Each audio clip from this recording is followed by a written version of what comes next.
The vanishing artist Tokyo does not scream when it loses someone.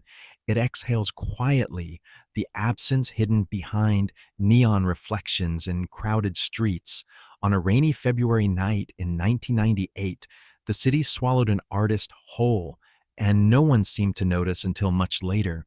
His name was Kenji Saito, 46 years old, a craftsman of fragile things, a man known among collectors for one obsession masks made of glass. Saito's studio was buried in the back alleys of Kanda, its entrance a sliding metal door, so weathered that most mistook it for an abandoned storage unit. But inside, light often burned late into the night, flickering against rows of furnaces and shelves lined with distorted faces in translucent material. The neighbors thought little of him. He was polite, quiet, and when he walked to buy groceries, he bowed low, almost apologetically. Nothing about him suggested menace, nothing suggested danger, yet by the end of February, he was gone. The discovery came not because of family, they had long cut ties with his strange obsessions, but because of the masks. A local collector, Mr. Yamashiro, had arranged to pick up a commissioned piece, a self-portrait mask in molten glass. But when he entered the studio, the furnaces were cold, the tools scattered, and on the workbench rested a finished mask. Unlike any other, it was the face of Kenji Saito himself. Eyes closed, lips parted slightly, features frozen in delicate translucence. The uncanny detail unsettled Yamashiro.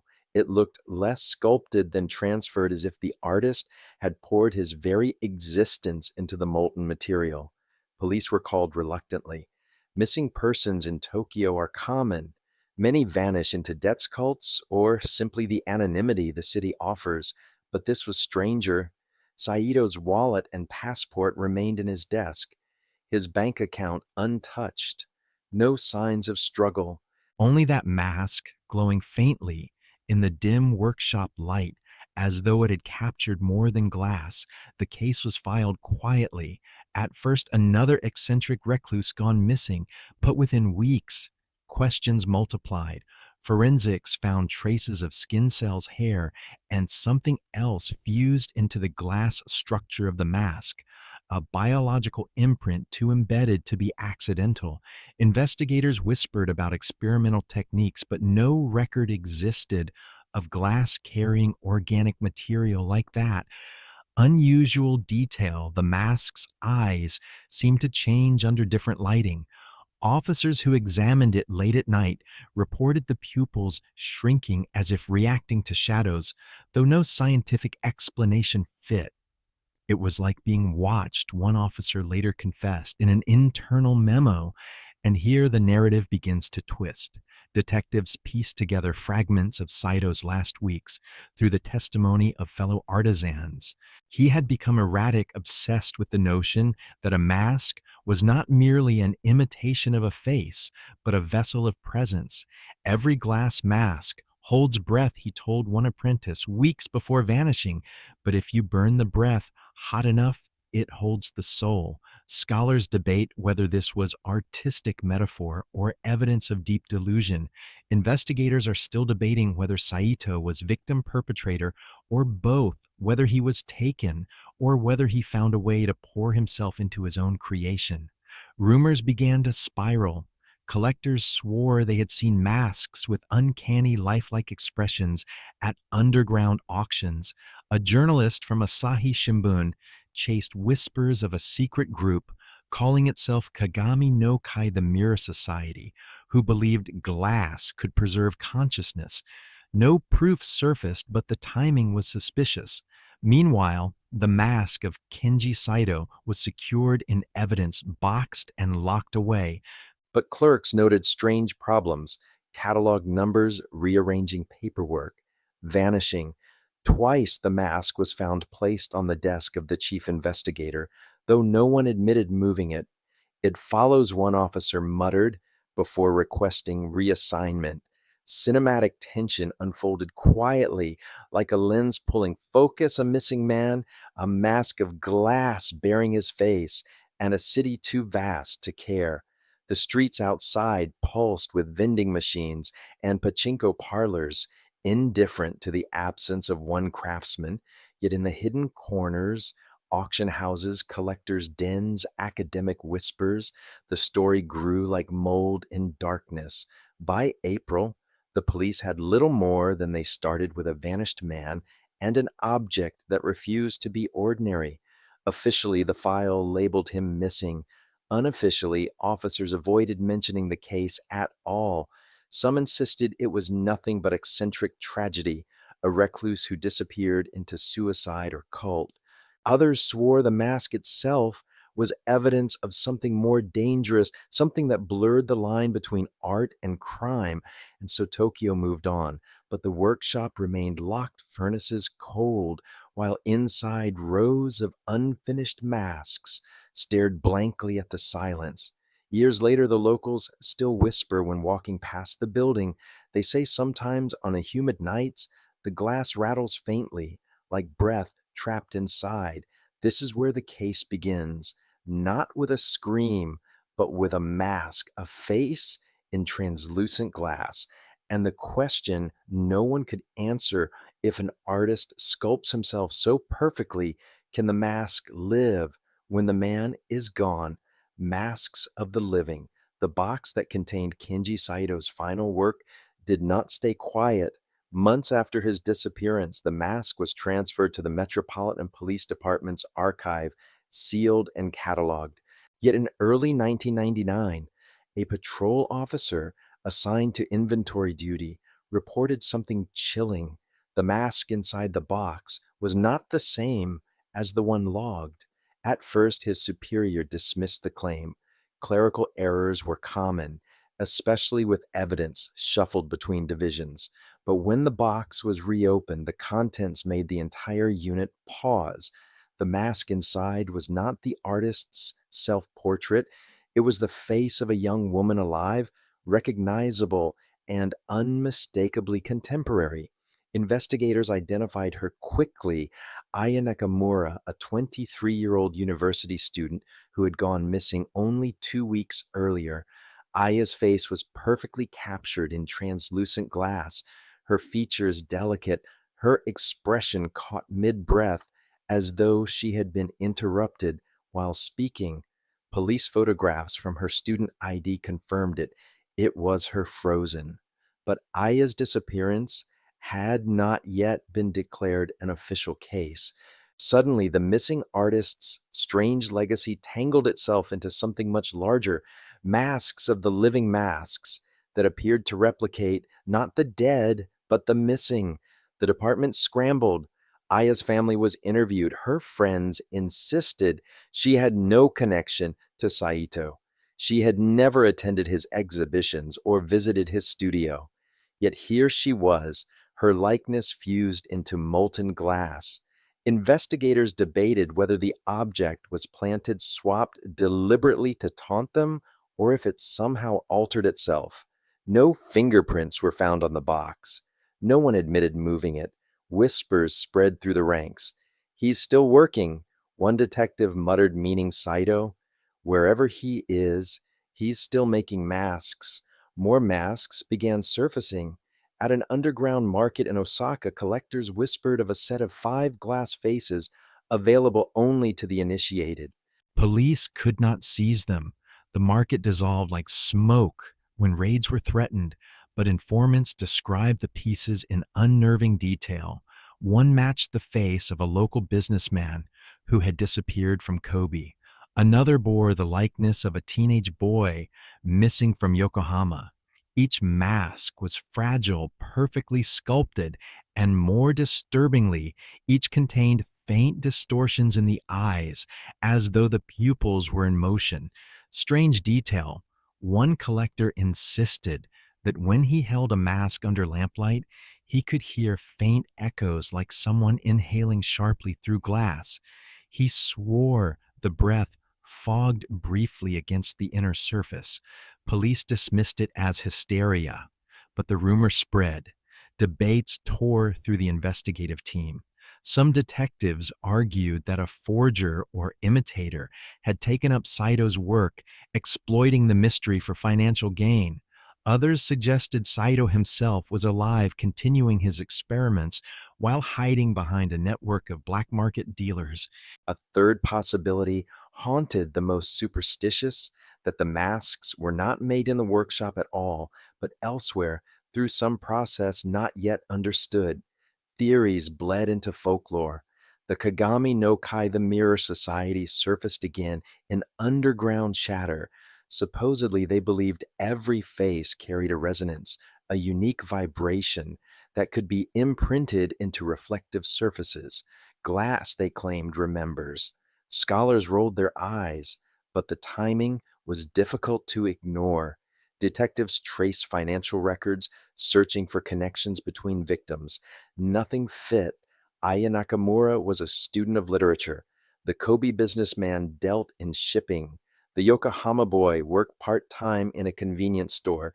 No shared debts, no known acquaintances. They were random, or seemed to be. The press caught wind. Headlines described the glass phantom, a specter who turned missing persons into crystal effigies. Tabloids printed grainy images of masks they claimed had been smuggled into Europe, each more grotesque than the last. Some showed smiles too wide, others eyes too hollow. Whether hoaxes or genuine, the frenzy magnified the sense of dread. Inside the archives, officers reported a growing unease. The box that once held Saito's mask now contained Aya's and Aya's alone, but notes indicated that occasionally, during late night inspections, clerks swore the box felt heavier, as though another face pressed against its walls. It shifts, one clerk wrote before quitting his post entirely. When you're not looking, it shifts. Cinematically, the case widened like a pan across a cityscape, lights flickering, subways rushing, and hidden beneath a current of fear. The notion that anyone might vanish only to reappear as an object of art clawed into the public imagination. Parents gripped their children tighter, commuters avoided alleyways. But masks still appeared, traded in whispers and cash as if the market had a will of its own. Scholars were drawn in. One professor of materials science at Tokyo University, Dr. Hoshino, examined photographs of the artifacts and noticed something disquieting. The refraction patterns in the glass were not consistent with ordinary manufacture. Instead, they mimicked the irregularities found in biological tissue, microscopic fissures aligned like muscle fibers. It's not sculpted, he said, it's grown. The word unsettled even him. Investigators are still debating whether these were deliberate artistic choices or evidence of an unknown process, but the implications disturbed everyone if true. Then the masks were not merely imitations, they were impressions of something living. By late 1999, the narrative had split. Officially, Kenji Saito remained a missing artist. Unofficially, his name became a legend whispered by collectors and detectives alike. The man who poured himself into glass had left behind a trail that now included other lives, frozen faces, of the living, silent testimony that someone somewhere was perfecting a technology no one could explain. The question loomed over Tokyo like an unblinking gaze. Were the masks trophies of abduction or prisons for something far worse? And if Aya's face stared out from translucent glass, then where was Aya, the collector's trail? The story of Kenji Saito and his masks might have faded into another unsolved file, but collectors never forget. They are scavengers of rarity, drawn not to beauty, but to singularity, and nothing was more singular in Japan's shadowed art circles than a mask that seemed alive. It began with a whisper at a Shinjuku bar, known for hosting eccentric patrons.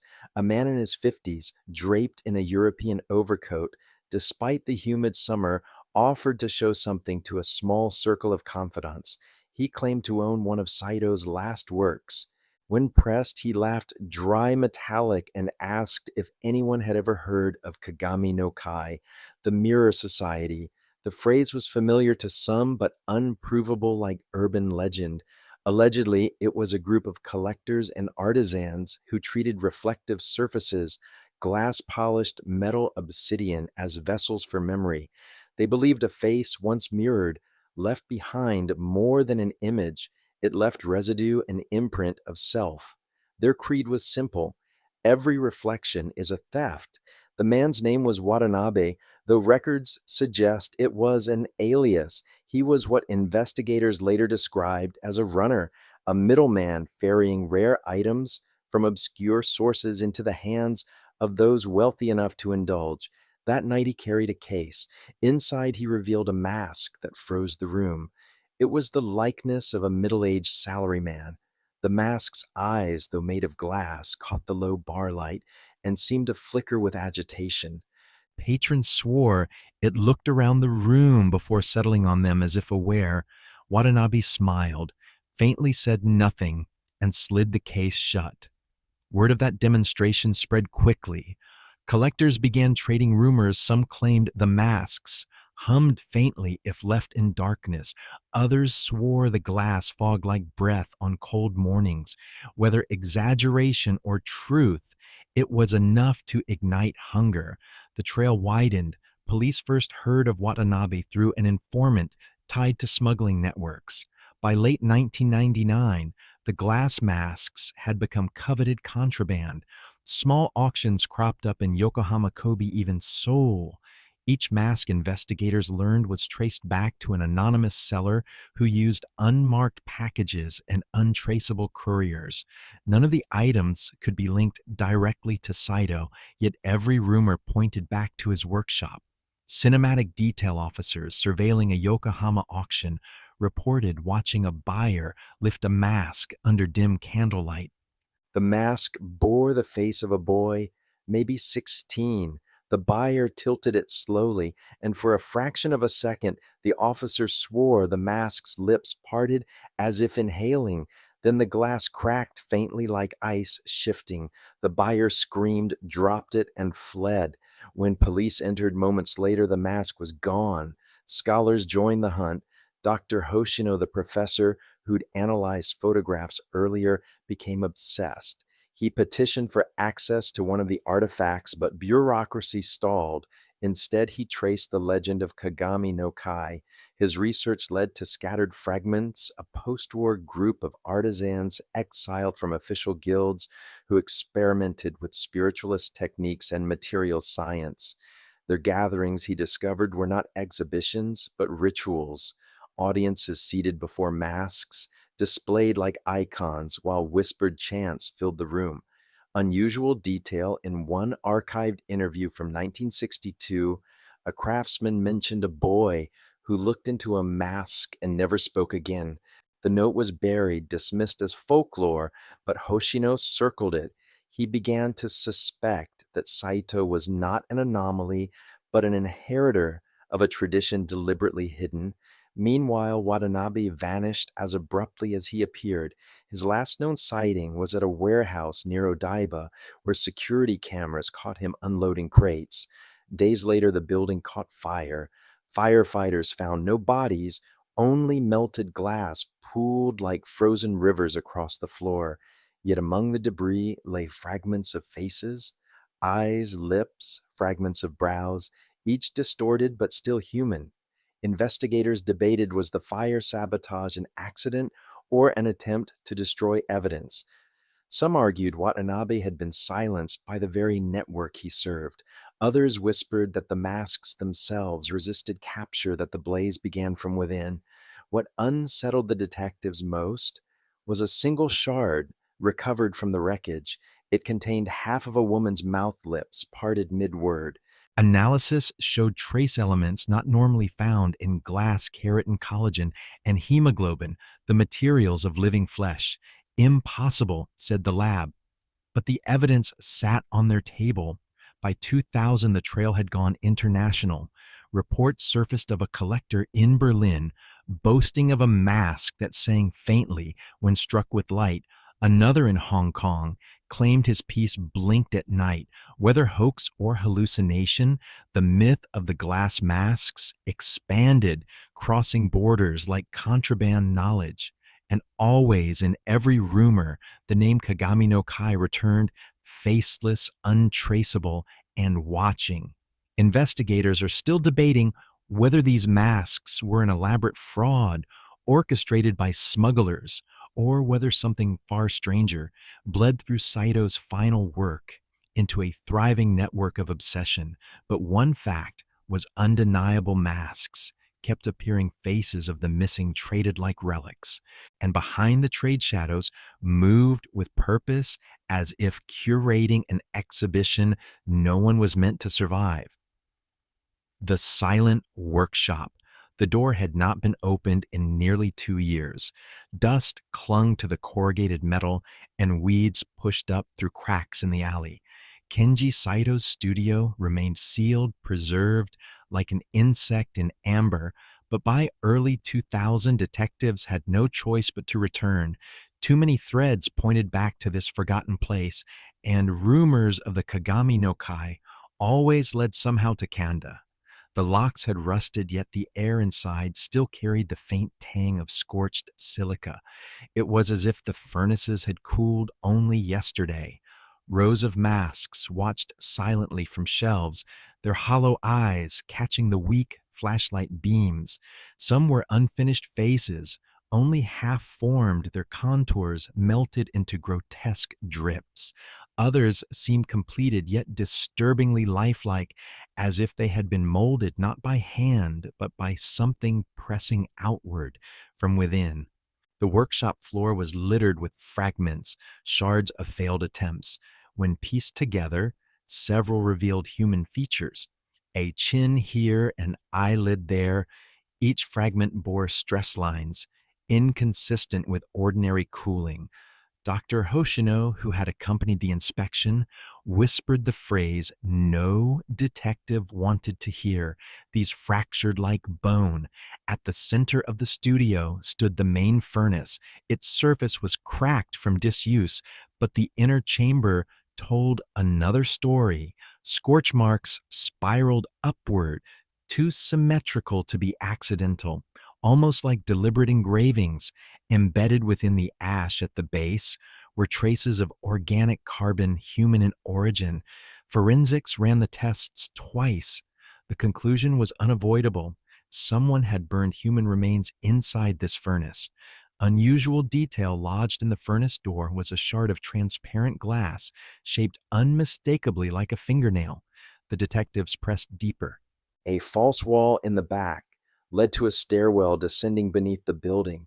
The space below was narrow, suffocating, lined with shelves that held jars of powdered materials. Labels had faded, but analysis later revealed oddities: quartz ground with bone ash silica, mixed with unidentified organic tissue. Recipes, in other words, not for art, but for something that straddled science and ritual. Pinned against one wall was a journal, its pages stuck together from humidity. Only fragments were legible. One passage read: a mask is only as empty as the air inside it. If the air is taken at the right moment, it will remember. It will not let go. Another note scrawled with more urgency: she is almost complete. I hear her voice in the furnace. Soon she will look at me again. The detectives froze over that line. She but who a lover amuse. Or Aya Nakamura, whose face had appeared months after Saito's disappearance. The silence of the basement gnawed at the team.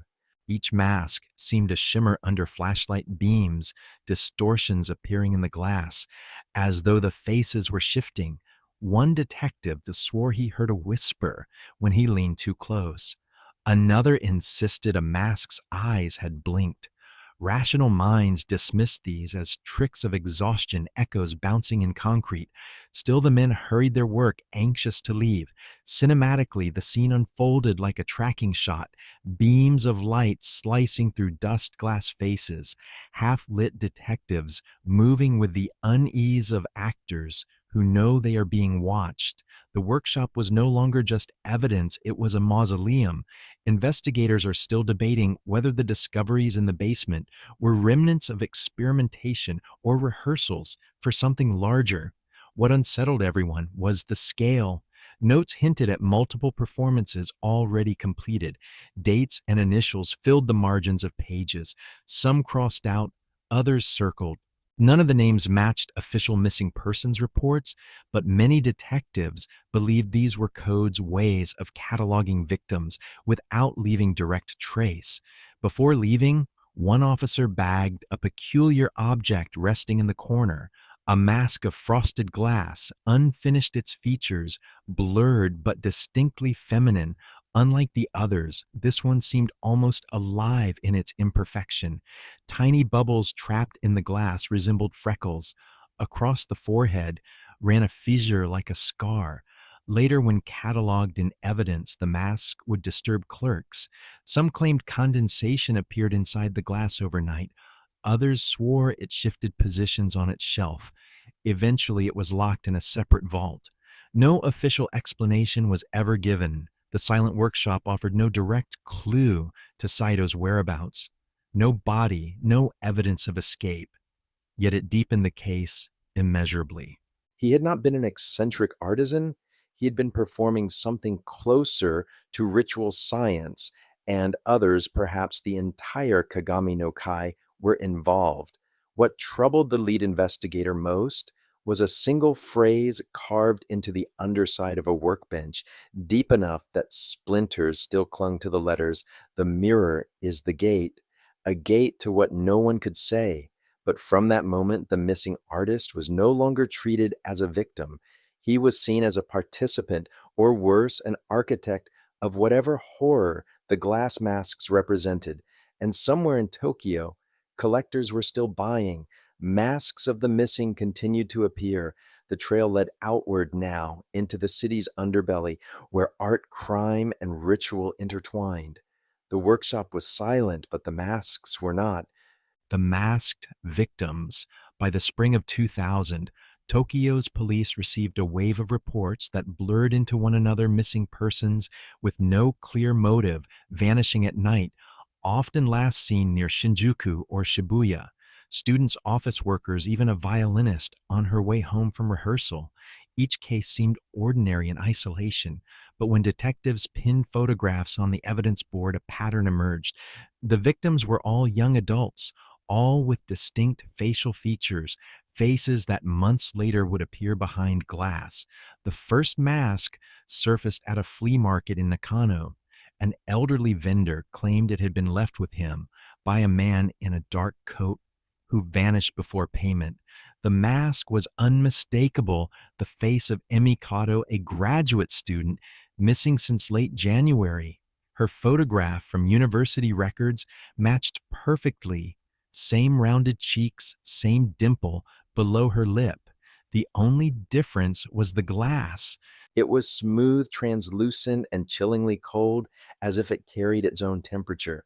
Weeks later, another appeared in a private collection uncovered during a raid.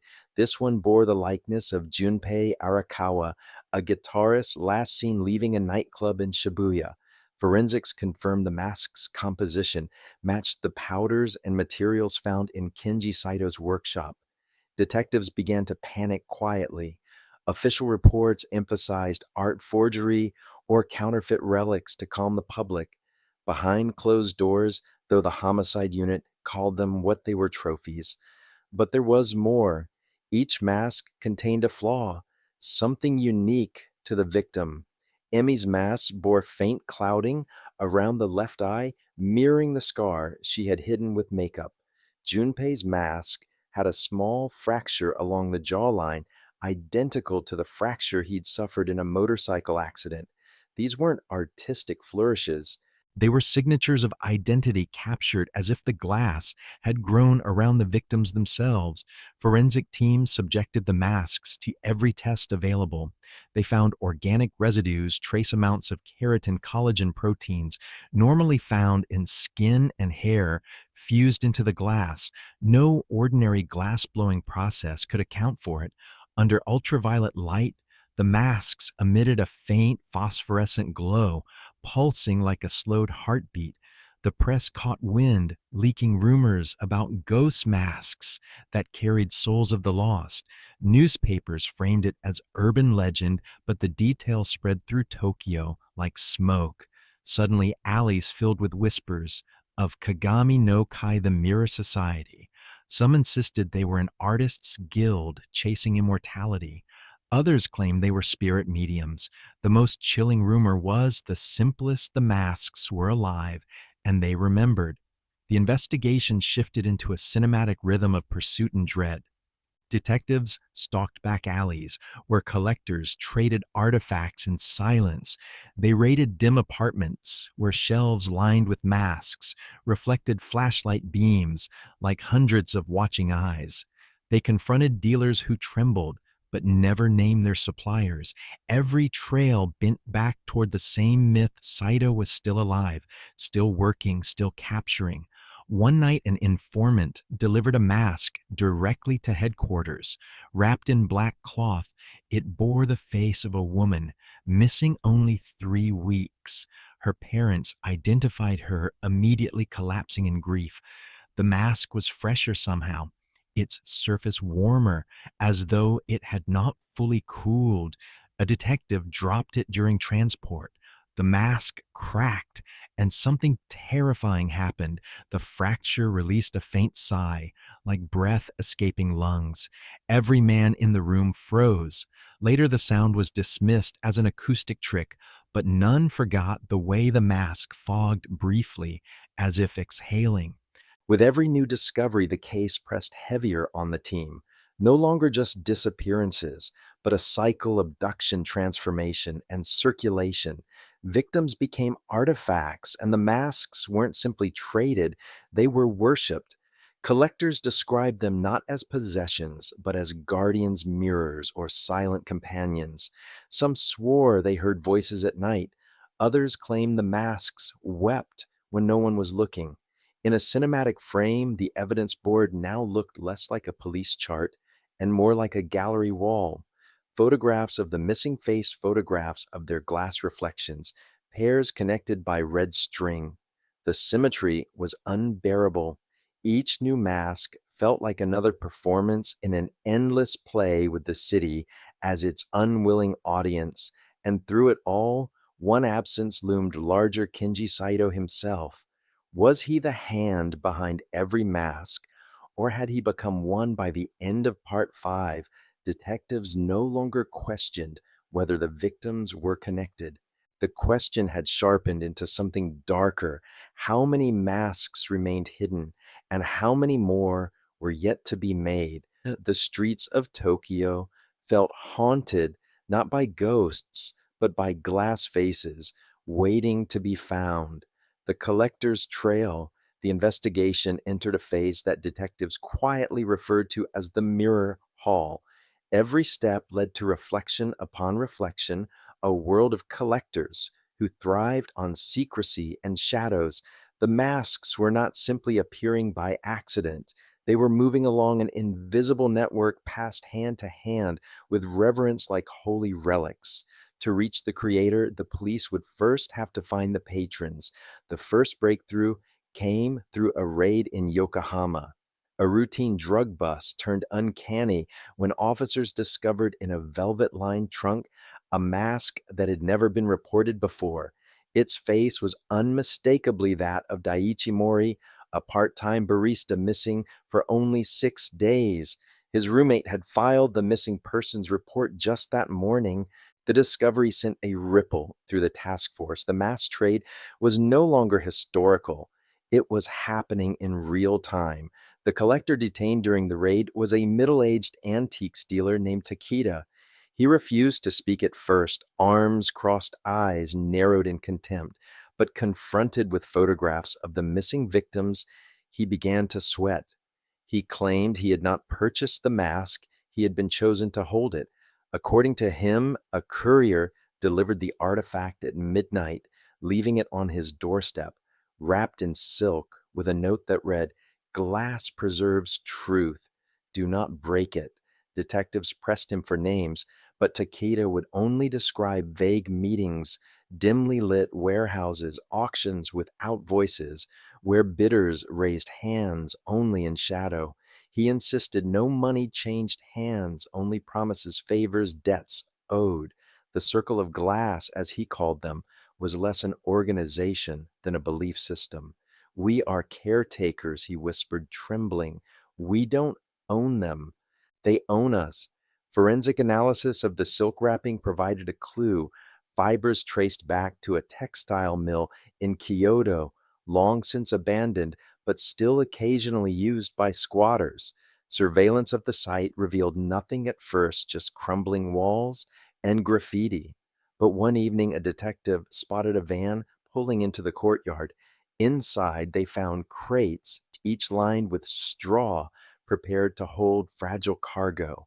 Empty except for shards of glass at the bottom, translucent and pale as fingernails.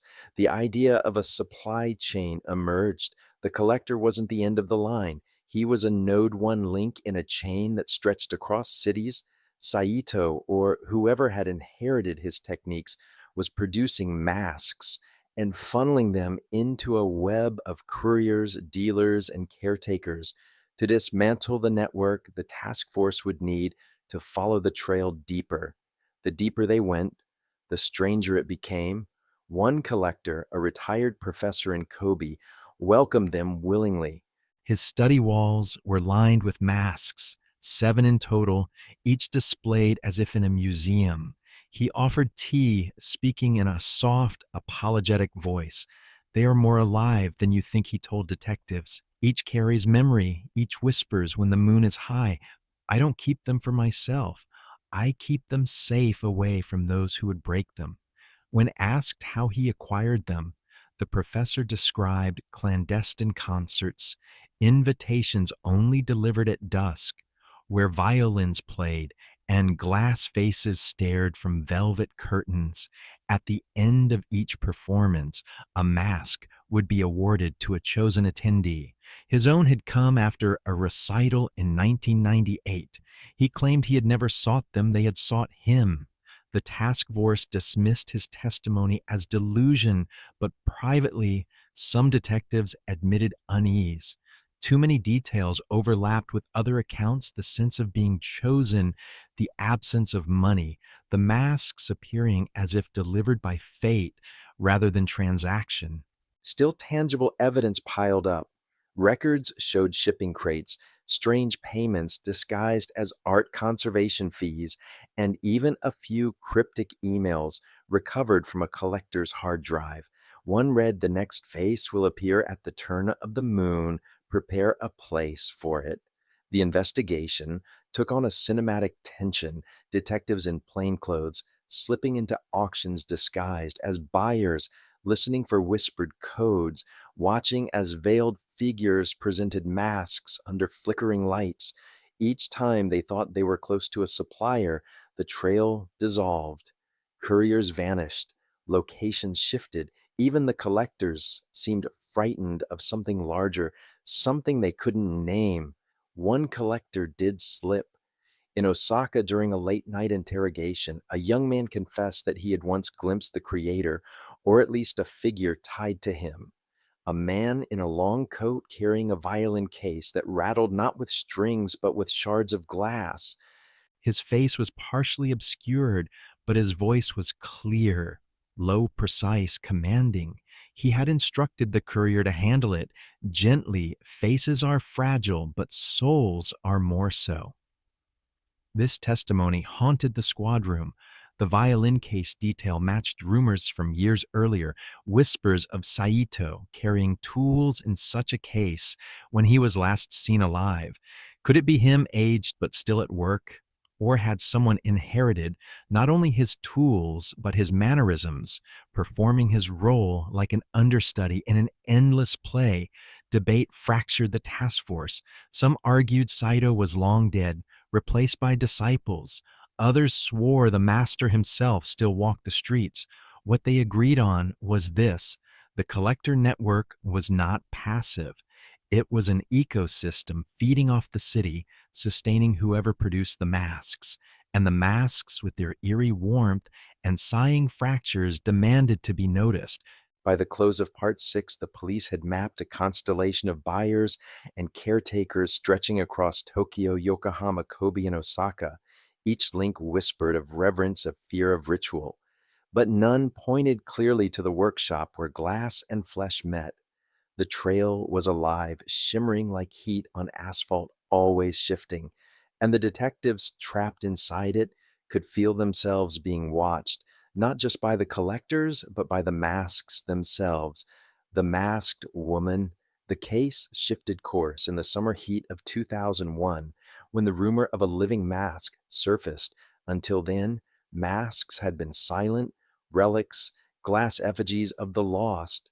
But the testimony that arrived on a humid July evening in Tokyo hinted at something entirely different. It began with a woman staggering into a small police station in Satagaya. She was barefoot, her dress torn at the shoulder, eyes glazed as if she hadn't slept for days. The officer on duty, Sergeant Mori, first assumed she was another missing person case, belatedly found perhaps a runaway, perhaps a victim of assault. But when she lifted her face into the light, he froze. Her skin carried a sheen that seemed unnatural, almost translucent. It reflected the fluorescent bulbs in a way that was too smooth, too cold, and most disturbing of all, her features bore a startling resemblance to one of the masks already in evidence storage, the face of Aya Nishimoto, a music student who had vanished in March. Mori escorted her inside, trying not to show his unease. She identified herself as Aya, voice trembling yet firm. She claimed she remembered nothing of the months since her disappearance, only fragments, the sound of glass, grinding a violin's mournful notes, and the sensation of heat pressing against her face, as if her skin were being reshaped. Detectives from the Special Task Force rushed to the station, desperate to confirm. Under examination, her story unraveled in fragments. Aya insisted she had been confined in a darkened room where mirrors lined the walls. She remembered figures moving around her, masked themselves, speaking in whispers she could not understand. One phrase, however, remained lodged in her memory: "The face is not the prison, it is the key." The forensic exam revealed anomalies. Her skin cells showed traces of silica embedded at microscopic levels, as though particles of glass had fused with her tissue. Scans of her face revealed densities inconsistent with normal bone and cartilage, as if a layer of crystalline matter had grown beneath her skin. She was alive, but altered. The scientists could not agree whether she had been tortured, experimented upon, or somehow transformed. Aya's return rattled the investigation. Until now, the working theory had been abduction, followed by death and transmutation into glass. But Aya was living evidence that the process was incomplete or perhaps evolving. The task force split in debate. Was Aya an unfinished mask abandoned midway, or was she something else entirely, an intended creation meant to blur the line between human and artifact? Aya herself remained haunted. She reported recurring visions, flashes of faces she did not know. "They live inside me," she whispered during interviews. "I see them when I close my eyes. They're trapped, and they want me to remember." She could describe other victims with uncanny accuracy, details not released to the public. A mole beneath one woman's ear, a crooked tooth in another man's smile. Investigators checked, and each detail matched. The media, tightly controlled, never learned of her reappearance. The task force classified her as a protected witness hidden in a safe house. But among detectives, her presence grew into something mythic. They called her the Masked Woman, half victim, half evidence, half omen. Aya's descriptions helped them reconstruct a potential workshop. She recalled the smell of burning quartz, the hiss of furnaces, the echo of dripping water. She described walls slick with condensation, as though the workshop had been underground. When shown photographs of old industrial sites, she lingered on one in particular, an abandoned glass factory near Kawasaki, closed since the 1970s. Surveillance teams dispatched to the site found signs of recent occupation ashes in the furnace footprints, in the dust glass fragments swept into neat piles, but no masks, no victims, no Saito. Whoever had worked there had moved on, leaving only traces. Aya grew weaker. As weeks passed, doctors struggled to explain her decline. Her body seemed to reject itself, immune system flaring, as if fighting an intruder beneath her skin. Some argued her survival was temporary, that she was decaying like unfinished glass. Others believed she was changing into something irreversible. The most chilling moment came when she was shown one of the recovered masks, the face of Junpei Arakawa. Her hands trembled and she whispered, "He spoke to me there. He asked me to tell his mother he forgives her." Detectives exchanged uneasy glances. Junpei's strained relationship with his family had been private, unknown outside his circle. How could Aya know? Investigators debated late into the night. Was Aya Nishimoto proof that the process was reversible, that victims could be saved? Or was she evidence of a more terrifying possibility, that the masks weren't just vessels of memory, but channels, porous boundaries between the living and the dead? By the close of part 7, the case had a new axis. It was no longer about chasing faceless collectors or rumors of a dead artist.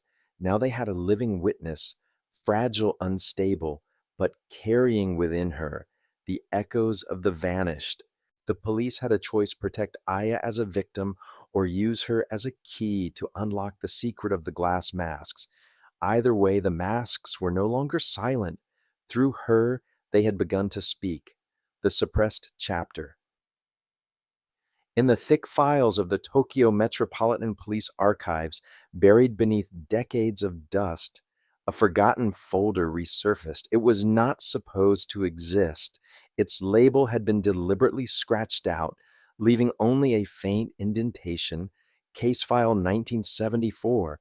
Inside were yellowing reports, brittle photographs, and fragments of correspondence that together outlined a history carefully suppressed, the suppressed chapter of Kenji Saito's life. Detective Nakamura, a man worn thin by months of chasing ghosts through Tokyo's underworld, spread the documents across his desk.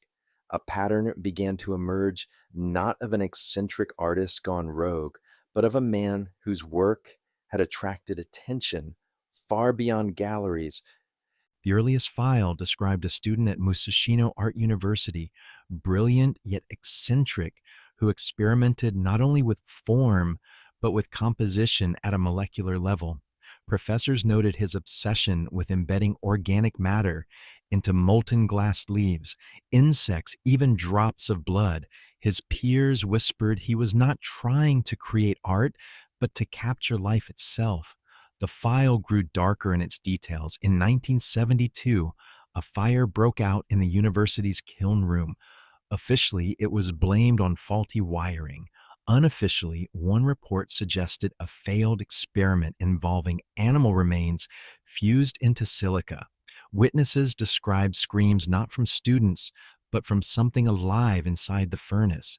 The administration silenced the rumors, quickly expelling Saito. The event vanished from the school's public record. Then came a letter addressed to the Ministry of Culture, stamped confidential. It described an artist of exceptional promise, recommended for special research. Notes in the margin linked Saito to an obscure government program investigating material preservation projects designed to store memory and identity beyond physical decay. The program ended abruptly. In the late 70s, files were sealed. Saito disappeared into obscurity, but the documents in Nakamura's hands painted a different picture. One memo from 1978 suggested Saito continued to receive funding unofficial and off the books for applied vitrification experiments. The term was clinical, but the description was chilling. Subject maintained consciousness for 12 seconds, post-fusion. No names were listed, but the implication was clear. Human testing had occurred. Photographs tucked at the back of the file showed crude masks, far less refined than the ones haunting Tokyo now. The faces were distorted features, blurred eyes warped like melted glass, failed prototypes, and yet, even in their imperfection, they seemed to scream silently. Aya Nishimoto, the masked woman, had spoken of mirrors and whispers. Here was proof those whispers had begun decades earlier in laboratories masquerading as studios. The most damning discovery was a diary page handwritten in Saito's meticulous script. It read, "A portrait is not enough. Canvas lies, paint deceives. Only glass remembers without decay. To capture the soul, one must allow it to pass through fire. The mask is not the prison, it is the door." The same phrase Aya remembered. Not the prison, the key. Nakamura felt a chill reading it. If Aya's recollections matched words written 20 years earlier, then her transformation was no accident. She was part of a continuum, a legacy of Saito's vision. The task force debated how much of the suppressed chapter to acknowledge. To admit the government's involvement in experiments would destroy public trust. To ignore it meant stumbling blind into a labyrinth already mapped decades ago. Meanwhile, Aya's condition worsened. Doctors noted crystalline filaments spreading beneath her skin, fine threads glittering beneath the light like veins of quartz. One physician speculated aloud, "What if she is not dying? What if she is finishing?" The room fell silent. Detectives struggled between disbelief and grim acceptance. Saito's art was never about beauty.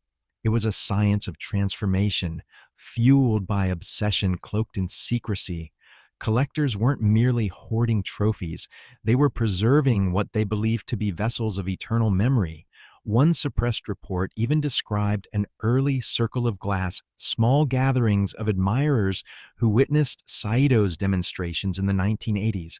They weren't buyers in the traditional sense, they were initiates, participants in a ritual of watching. The network haunting Japan now was simply the matured form of that cult. The suppressed chapter explained everything and nothing. It confirmed that the masks were intentional, not accidents. It revealed a system that had nurtured Saito's vision long after it should have been shut down, but it also raised darker questions. If the government had once sanctioned his work, had they truly severed ties, or were there still those who considered the masks valuable? Nakamura closed the file with shaking hands. It was no longer just about catching a rogue artist or dismantling a collector's network. The origins of the glass masks were institutional, seated in the soil of authority, watered by secrecy. And in that realization lay a terrifying thought. Maybe Saito wasn't hiding. Maybe he had always been protected. By the end of part 8, the story was no longer just a hunt for a killer or an artist gone mad.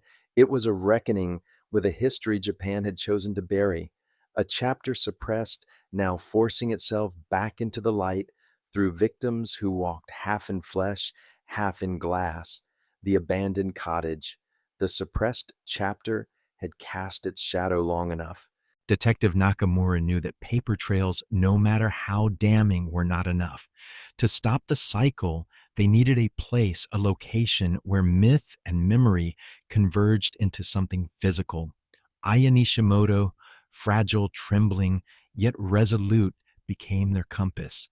One evening during a rainstorm that rattled the windows of her safe house, Aya whispered a name. Komoro, she said, eyes distant, as though reading from a memory not her own. There was a cottage, wooden beams, broken roof near the river. I smelled damp moss. I heard bells, tiny bells. Komoro was a quiet town in Nagano Prefecture, far removed from the neon chaos of Tokyo. Its landscape was rural, marked by rice paddies, dense forests, and crumbling villages where modernity had passed only lightly, a place where one could hide in plain sight. The task force dispatched a small team. They traveled under gray skies, trains rattling through mountains that seemed to watch them with solemn eyes. By the time they arrived in Komoro, dusk had draped the countryside in violet haze. Locals were polite but cautious. When asked about an old cottage near the river, most shrugged. Some frowned, a few made the sign of protection against spirits.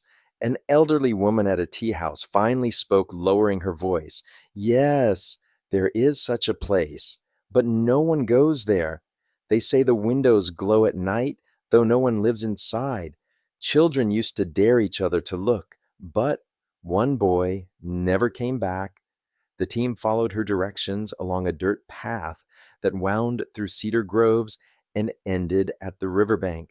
There it stood, a cottage leaning against the earth timbers, sagging under the weight of decades. Moss spread across its walls like green scars. Windows were dark, cracked, yet whole enough to reflect the investigators' flashlights. Inside smelled of damp wood and ash. The first room contained nothing but dust and broken furniture. But the deeper they moved, the clearer it became. This was no ordinary ruin. The back chamber held remnants of work, a furnace primitive compared to the industrial kilns of a factory, but functional.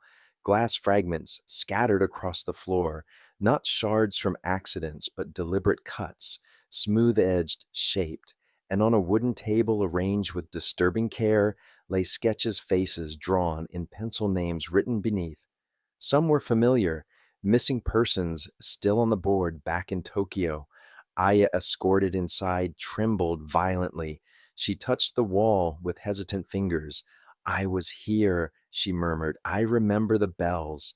The others listened, and indeed faint metallic chimes echoed when the wind brushed the cottage. Tiny bells hung from the rafters, their surfaces coated in dust. Why they were there, no one could say. A trapdoor in the floor revealed a basement. Descending by flashlight, the team found shelves lined with jars, glass sealed tight, filled with cloudy liquid. Floating inside each were fragments, strands of hair fingernails, sometimes what looked like pieces of skin, organic evidence preserved like artifacts. Forensic officers would later confirm DNA matches to victims already identified, but the most unsettling discovery was at the far end of the basement. A chair stood in the center, iron restraints bolted to its arms. Around it, mirrors leaned against the walls, some cracked, others intact. They reflected the investigators' faces, back in fractured pieces, distorted and elongated, and above the chair hung one final bell, larger than the rest, suspended by a fraying rope. Aya collapsed to her knees. Clutching her head, she began muttering fragments. The face is the key. The key. Don't look too long. He said the glass remembers. Her voice was hers, but the cadence felt borrowed, as though someone else were speaking through her. Evidence teams cataloged everything, photographing, collecting samples, yet no sign of Saito appeared. No footprints fresh enough to follow, no tools warm from recent use. Whoever had worked here had abandoned it weeks, perhaps months earlier. Still, the cottage pulsed with his presence like a stage, waiting for its actor to return. When they brought Aya outside, she pointed to the river. He went that way, she whispered. The current rushed black under the moon, carrying branches and leaves downstream. Somewhere beyond, forests stretched endlessly. It was a path that could swallow a man whole. Nakamura stood in the doorway of the cottage, listening to the bells chime faintly in the night air. It felt less like a discovery than a message. The cottage wasn't merely a hiding place. It was a breadcrumb, left deliberately, a rehearsal stage for something larger. By the time dawn touched the trees, the team carried crates of evidence back to their vans. Glass fragments, sketches, jars of preserved remnants, all proof that the masks were not superstition, but science, grounded in hands that worked with ruthless precision. And yet, for every answer, A new question grew. Why here in a remote town far from his known haunts? What role did the bells play? And most of all, if this was only an abandoned cottage, where was the true workshop? The detectives drove back toward Tokyo with the sense that they had trespassed, not merely investigated, as though the glass eyes of the masks, still unseen, were watching them retreat. By the close of part 9, the hunt had shifted. The case no longer lived in rumor or myth alone. They had touched Saito's shadow in wood and glass, smelled the smoke of his furnace, seen the chair where faces had been remade, and now more than ever they feared the next mask was already being prepared. The coded melody, the evidence from the cottage had been processed for days, but among the crates of glass shards and disturbing sketches, one item unsettled Nakamura more than the rest. A rolled sheet of parchment, tucked beneath a pile of soot stained sketches, bore faint lines of music. Not words, not diagrams, a score. The notes were smeared, some blurred by water stains, others sharp as though freshly inked. A violin part, unmistakably complex trills, and double stops embedded with mathematical precision. Yet as the forensics team scanned it, something strange emerged. The bar lines weren't uniform. Some were elongated, some compressed, forming irregular measures. To the trained eye, it looked like sloppy notation. To Nakamura, it looked deliberate. Aya Nishimoto was the first to react. She stared at the sheet, and her breathing quickened. I heard this, she whispered, in the cottage. He played it over and over. It was like the walls hummed. Saito, it seemed, had left not only faces and glass, but sound. The task force invited a musicologist from Tokyo University, Professor Shiro Tanabe, to analyze the fragment. He was a gray haired man with a sharp wit, known for his studies of wartime Japanese compositions coded with military messages.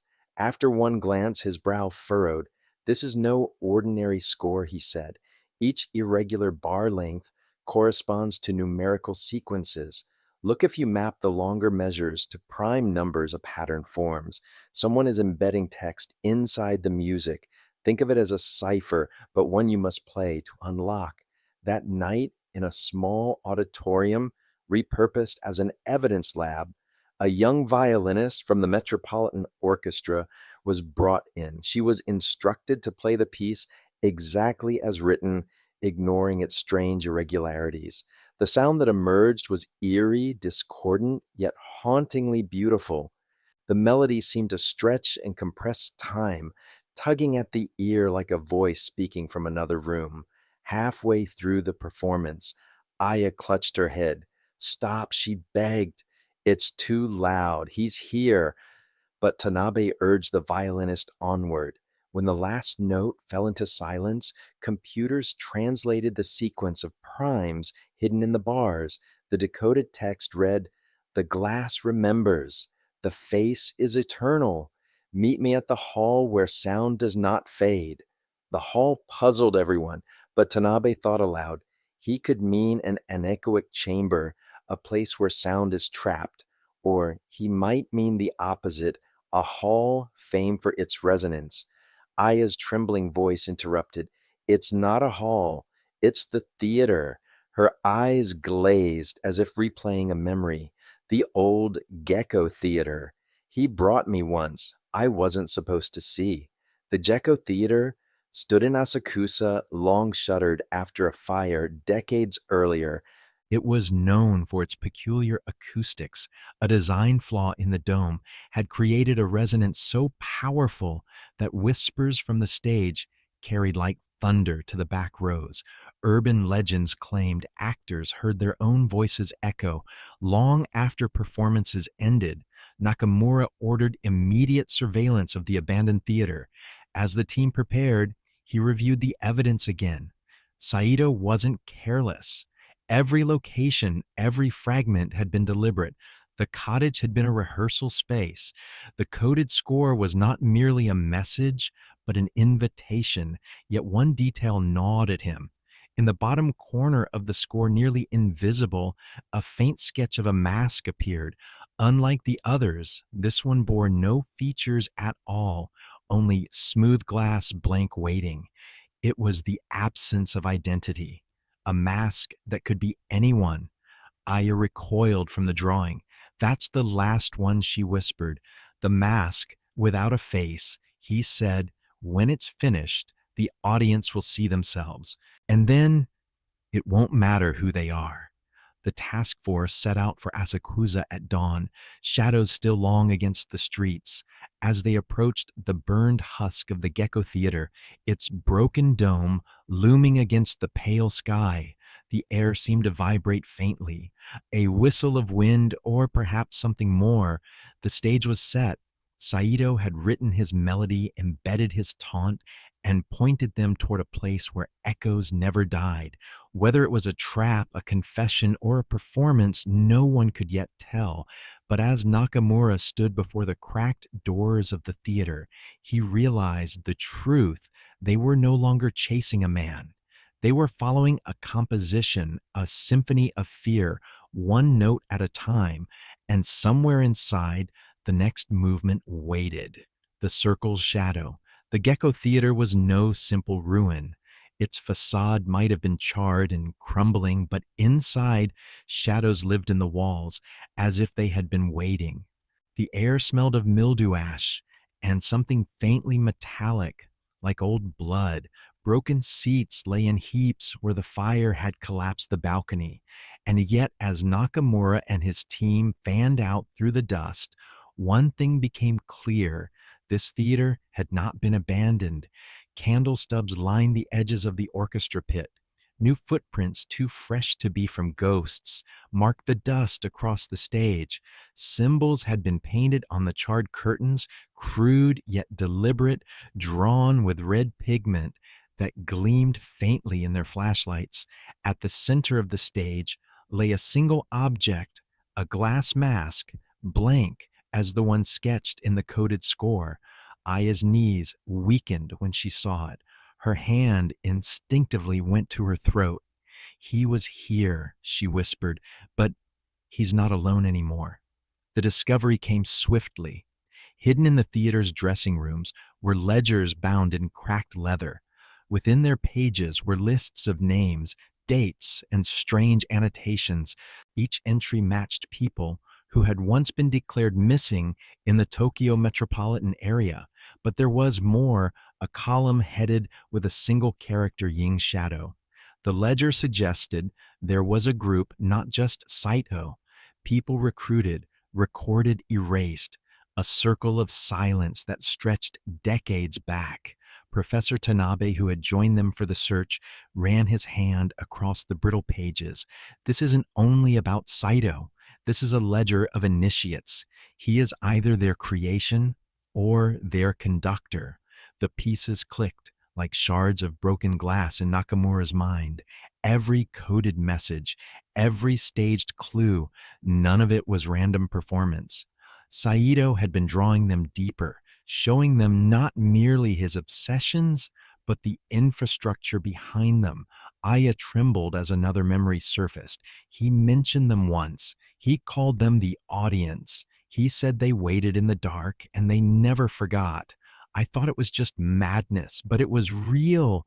When forensics analyzed the ledger, they found not only the names of the vanished, but bank transactions coded through shell accounts stretching across Europe and Asia, funds that had purchased properties like the mountain cottage, funds that had kept the circle invisible. And then there were the masks, dozens in various stages of completion, lined in wooden crates. Some bore partial features, others were blank. Each mask was paired with a name from the ledger, as if the glass itself had become a registry of the lost. Nakamura held one mask up to the fractured light, pouring through the collapsed dome. The glass caught the beams and reflected his own face, back distorted, fractured, inhuman. He set it down quickly. They've been preserving them, not killing, not erasing, preserving. But for what purpose? The answer came not from forensics, but from a recording device found in the orchestra pit. A reel-to-reel tape machine, surprisingly intact, sat beside the glass mask. With careful gloves, Tanabe threaded the tape and let it play. The theater filled with sound, an audience applauding. Then a voice emerged, low and calm, neither Saito's nor any familiar to the investigators. The performance is eternal. Faces fade, but the mask remembers. Each disappearance is not an absence, but a rehearsal. We do not forget. We do not forgive. We preserve. Aya covered her ears, sobbing. That's them. That's the circle. They made him what he is. The tape ended in static, but the message was clear. Saito was not a solitary monster. He was the frontman of a hidden society that saw human lives as performance, each disappearance a note in their long composition. Outside storm clouds gathered over Tokyo, darkening the morning. Nakamura stood at the theater's cracked entrance, his coat heavy with dust. For the first time, the full scale of their enemy loomed. They were no longer chasing one man through abandoned cottages and burned theaters. They were standing against a circle that had outlasted wars, disasters, even governments. And somewhere in the shadows, the circle was watching them back. Aya's voice broke the silence barely more than a whisper. We're part of the performance now. Nakamura didn't argue. He knew she was right. The melody played. The storm had broken by the time Nakamura and Aya returned from the Gecko Theater. Sheets of rain slashed across Tokyo, drumming against rooftops and neon sign until the city itself seemed submerged in static. The circle had left them with a ledger of names and a mask that still glimmered in Aya's memory like a wound. But the deeper wound was the tape, the voice promising preservation, eternal performance. It was Tanabe who deciphered the next movement. While others combed the ledger for connections, the professor replayed the tape, isolating faint sounds hidden beneath the applause. A faint piano line emerged, hesitant at first, then unmistakable. It was the same coded melody embedded in the sheet music, transposed into the applause like a watermark. The circle is not only preserving people, Tanabe muttered almost to himself. They are orchestrating a final performance. This melody, it's an announcement. Aya leaned over his shoulder, an announcement for what Tanabe corrected.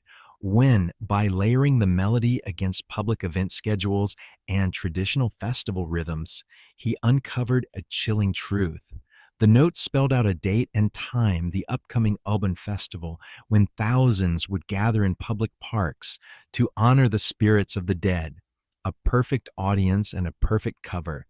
Nakamura's throat tightened. They mean to stage it there. A mass disappearance, or worse, a mass unveiling. The days leading up to Oban felt like the tightening of a noose. Police surveillance blanketed festival grounds. Interpol was alerted, yet the circle was always 2 steps ahead. Anonymous packages arrived at the task force office, fragments of glass masks, a burned playbill from the Gecko Theater, and once a child's drawing of faceless figures holding hands in a circle. Each package was signed simply, "The performance approaches." Aya tried to sleep, but the nights were haunted. She saw the woman in the frosted glass mask. Every time she closed her eyes, her lips frozen in a scream or perhaps a plea. Sometimes Aya swore she heard music drifting through her apartment, vents, a piano playing the coded melody, faint but insistent. She told Nakamura, who didn't dismiss it. If the circle had reached her, once they could again, on the eve of the festival, another recording surfaced. This time, it wasn't left in a theater or a crate. It was broadcast through hijacked frequencies, interrupting late-night radio shows across Tokyo.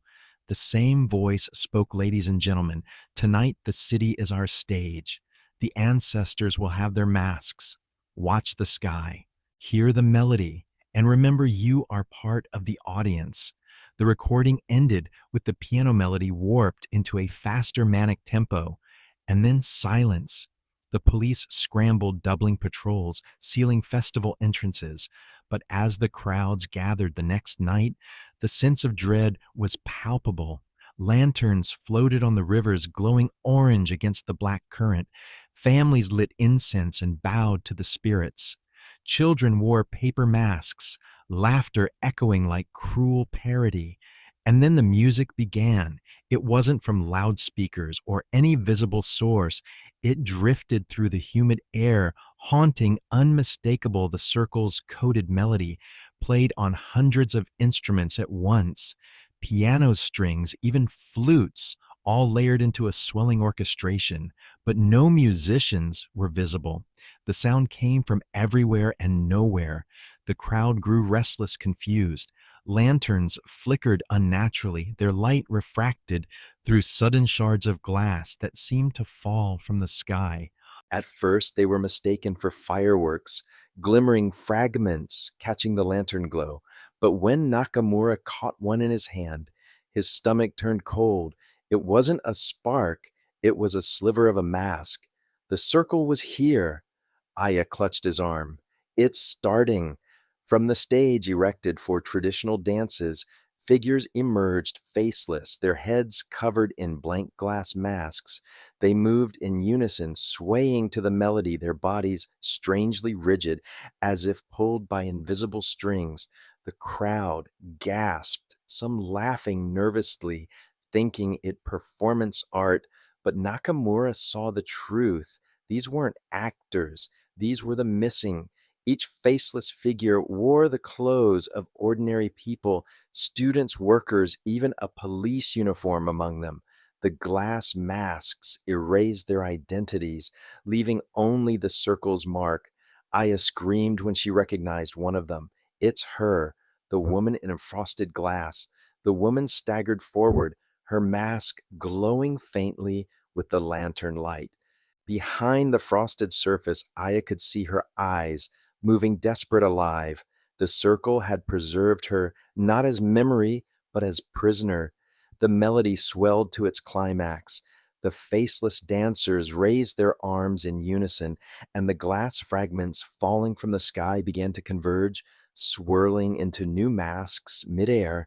The performance was birthing more prisoners, more faces to be erased. Nakamura shouted into his radio. Cut the power silenced the sound, but the power cut achieved nothing. The melody wasn't electronic. It wasn't even fully of this world. It resonated from within the masks themselves, as if each glass face carried a note of the score. Tanabe, pale with realization, whispered they're turning people into instruments. As panic spread through the festival grounds, Nakamura made a desperate choice. He leapt onto the stage, ripped one of the masks from a faceless dancer, and hurled it against the ground. It shattered, releasing a scream, a human scream that echoed across the night before fading into silence. The dancer collapsed, not dead, but unconscious free. The circle's control had a weakness, but before relief could take hold, the faceless figures turned toward Nakamura, hundreds of blank glass eyes fixed on him. The melody shifted, growing darker, faster, as if the circle itself had noticed. Aya pulled him back, clutching his arm. You broke the mask. You broke the performance. Yes, Nakamura said, breathing hard, but now the circle will rewrite the score. And above them, hidden in the storm unseen eyes, watched, waiting for the final act, the last face. The aftermath of the Obon festival chaos lingered like smoke after a fire. Tokyo's streets buzzed with fear. The morning papers called it a mass panic orchestrated by cultists. But those who had been there knew better. The masks, the dancers, the melody, they were too precise, too inhuman. And among them had been the woman Aya could not forget. She haunted Aya's mind, the frosted glass mask, with eyes still alive behind it. Every time Aya closed her own, the woman's gaze pressed against her. It wasn't just pity, it was recognition. Aya felt certain the woman was more than another victim. She was the key. Nakamura knew it too. The circle doesn't waste symbols, he said in the task force's rain-streaked office. That mask, the frosted one. They paraded her for a reason. They wanted us to see her. Aya shook her head. No, they wanted me to see her. The files from the theater ledger provided the first lead. Cross-referenced with missing persons, reports, one name surfaced repeatedly annotated with the character Zuiho the Last. It belonged to a woman named Hana Ishimori, a musician who vanished 5 years earlier. She had been a pianist, her specialty, the same coded melody the circle had woven into every clue. Of course, Tanabe muttered, his voice brittle. She wasn't just a victim, she was the original instrument. The melody came from her. Aya's heart twisted. She imagined Hana's fingers on ivory keys, her life stolen and bound into glass. He loved her, she whispered. Nakamura frowned. Who the artist? Saito. He didn't preserve strangers for himself. He preserved her. The deeper they dug, the clearer the picture became. Hana and Saito had been lovers bound not only by romance but by performance. Their duets had once drawn small but loyal audiences in underground salons. Then Hana disappeared, and Saito's obsession with glass masks began. Every disappearance since had been a rehearsal, every mask a draft, all leading toward her the last face. The circle had adopted his madness, institutionalized it. They turned Hana into their holy relic, the centerpiece of their ideology memory preserved through glass identity, erased into performance. But now they had exposed her, and Nakamura believed he understood why. They're testing us. They want to know if we'll play our part, if we'll attempt to free her. He lit a cigarette, the flame shaking in his tired hand. And if we try, the circle will be waiting. Aya didn't care. For her, Hana was no longer just a name in a ledger. She was a voice trapped behind glass, screaming every time the melody was played. We can't leave her there. The next lead came from a place the circle had been careful to avoid.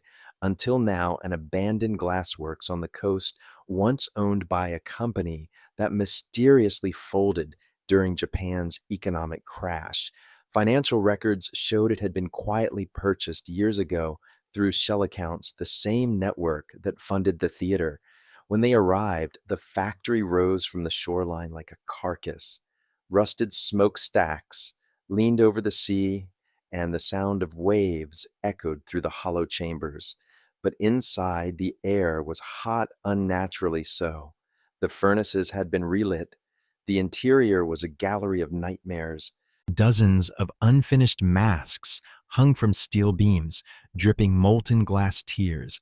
Some masks twitched faintly, as though still alive, as if they breathed, and at the center, encased in a cylinder of glass and steel, was Hana Ishimori.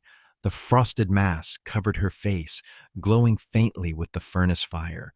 Her body was still suspended, neither alive nor dead, but her hands twitched in subtle rhythm fingers, tapping against the glass.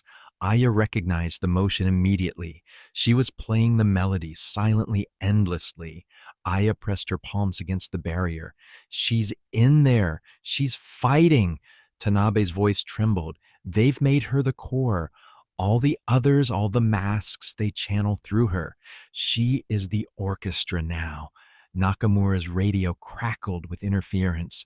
A voice cut through, distorted, familiar, the same circle speaker from the tapes. You've found her, the last face.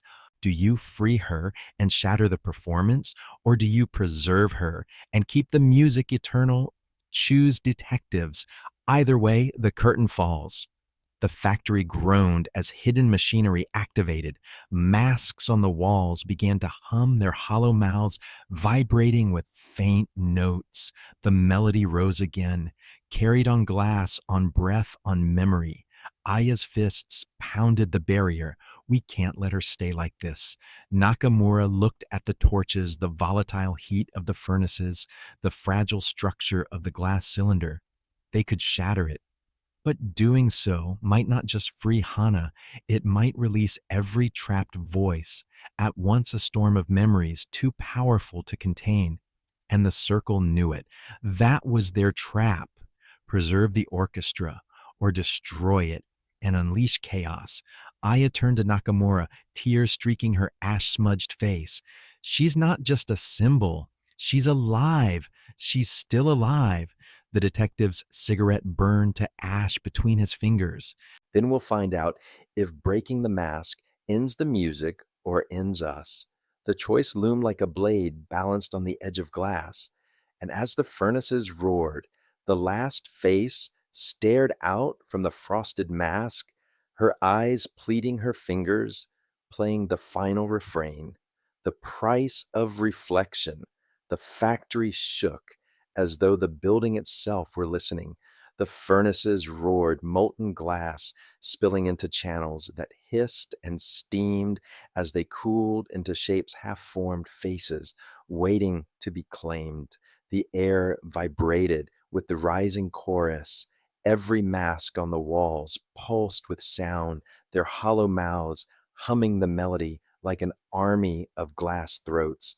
Nakamura's hand hovered over his sidearm.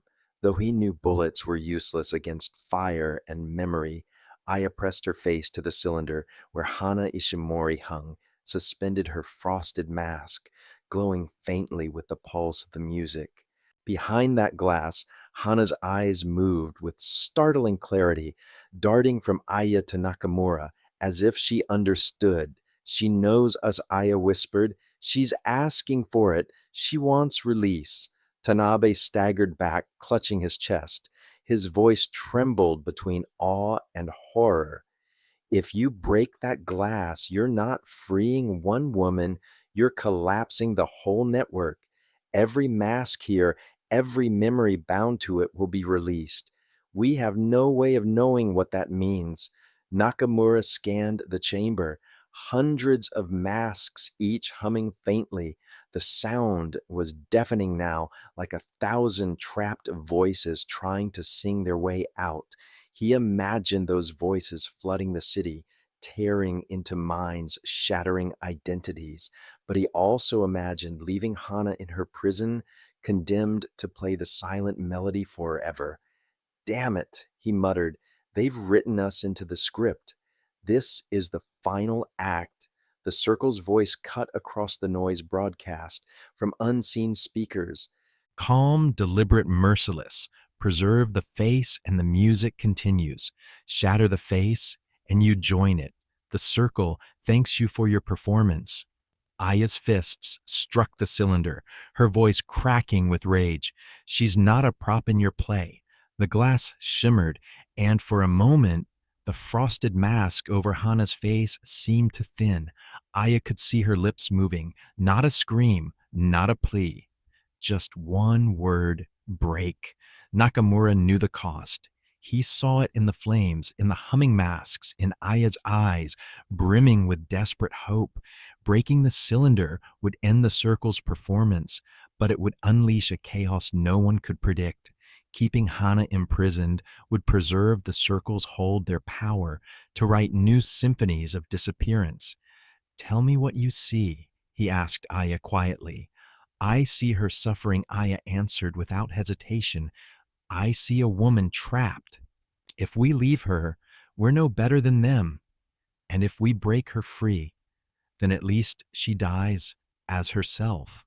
The weight of the choice pressed against Nakamura's chest like the heat of the furnace. His hand closed around the torch lever, the only tool strong enough to crack the reinforced glass. He met Aya's eyes, then Hana's, and finally gave a sharp nod. The roar of the torch filled the chamber as he swung the flame across the cylinder. Glass groaned, fractured spiderwebbing with cracks.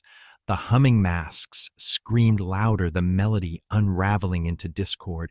The circle's voice rose above it all, no longer calm but furious. You cannot stop the performance. You are part of it. The glass gave way with a deafening crack. Shards exploded outward, and the frozen mask over Hana's face shattered. For a moment, Silence, absolute silence. Then the voices came. They poured out of the broken cylinder, a storm of sound, hundreds, no thousands of voices speaking, screaming, singing all at once.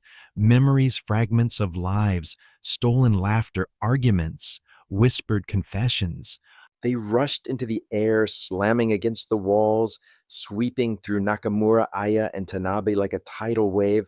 Aya dropped to her knees, clutching her head as flashes of strangers' lives bled into her vision: a child's birthday party, a soldier's dying breath, a woman's final embrace.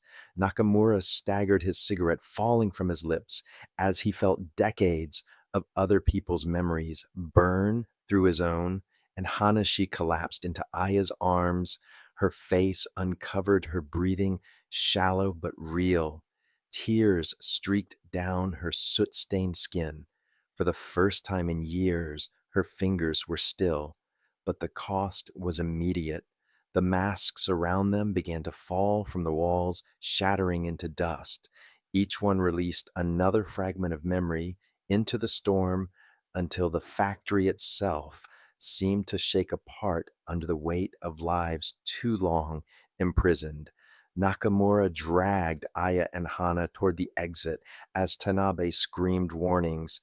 Flames licked the rafters, the furnaces boiling over. The circle's voice rose one final time, now fractured into many tones. You think you have freed her, but you have only broken the mirror. Every shard reflects, every shard remembers. The circle does not end. The roof collapsed as they stumbled into the rain. Hana gasping for air, the storm outside, swallowing the screams within. Behind them, the factory imploded, fire and glass consuming the structure. In a single thunderous roar, Aya held Hana close, trembling as her tears mixed with the rain. Nakamura lit another cigarette with shaking hands. His voice was low, almost lost in the storm. We ended the performance, but we didn't end the circle. For now, though, Aya didn't care. Hana was alive, breathing, her eyes clear, her hands finally free. The price of reflection had been paid. The silent exhibition, the fire at the glassworks had burned for 2 days straight. Rain fell heavily over the smoldering ruins, turning ash into gray rivers that snaked down into the gutters of Osaka's back streets. The authorities had cordoned off the site, labeling it an industrial accident. No mention of masks, no whispers of imprisoned faces. Just another quiet erasure, the kind the circle was so adept at orchestrating. Aya stood at the edge of the ruins, her coat pulled tight against the drizzle.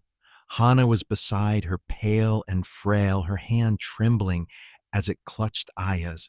Though free of her frozen mask, she bore invisible scars. Sometimes her eyes drifted as though still trapped inside that cylinder. Sometimes her hands twitched in patterns of unfinished music. But she was alive, and for Aya, that was enough. Detective Nakamura joined them silently, his cigarette glowing faintly under the umbrella he held loosely at his side. He said nothing at first, only surveyed the wreckage. When he finally spoke, his voice was low, deliberate. They've already cleaned it. Look, Aya followed his gaze. Workers in gray uniforms, government contractors, or something darker, were moving debris into black vans. Among the twisted iron beams, Aya spotted fragments of glass, not just shards, but slivers that pulsed faintly, as though holding on to the last whispers of the voices released. They're recovering the pieces, Nakamura muttered. The circle doesn't waste material. Break the mirror, and they just build a new one. Aya's throat tightened, so we burned down the stage. But the performance goes on. Nakamura flicked his cigarette into a puddle. The ember hissed. Exactly. We didn't kill the circle. We just reminded them they're not invisible. Behind them, Hana tugged at Aya's sleeve, pointing with weak fingers toward one of the vans. There, covered hastily with tarps, was something unmistakable, another mask. Not shattered, not broken, whole. Aya froze. How? We destroyed them all. I saw them fall. Nakamura's jaw clenched. You destroyed one act. The circle writes many. The workers lifted the mask into the van. Even under the rain, Aya saw it clearly. A woman's face, delicate, her eyes closed. But as the van door slammed, Aya swore she saw one eyelid twitch. Hana whimpered softly, burying her face into Aya's shoulder. The circle had not just survived, they had planned for this. The silent exhibition, Aya realized, was not in a factory. It was everywhere. Each recovered mask was a piece of their ongoing display, a traveling archive of stolen identities. That night, Aya couldn't sleep. The memory of the glass storm haunted her, fragments of strangers' lives still flickering in her mind. She sat at her desk, staring at the charred photograph she had pulled from the ruins, a group portrait of smiling men and women in the glassworks decades old.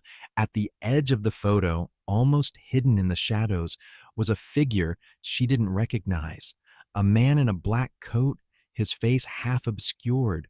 Only one detail stood out, a small insignia on his lapel, a circle etched with a single slash through it. Aya felt a chill. This wasn't just coincidence. The circle wasn't a cult born yesterday.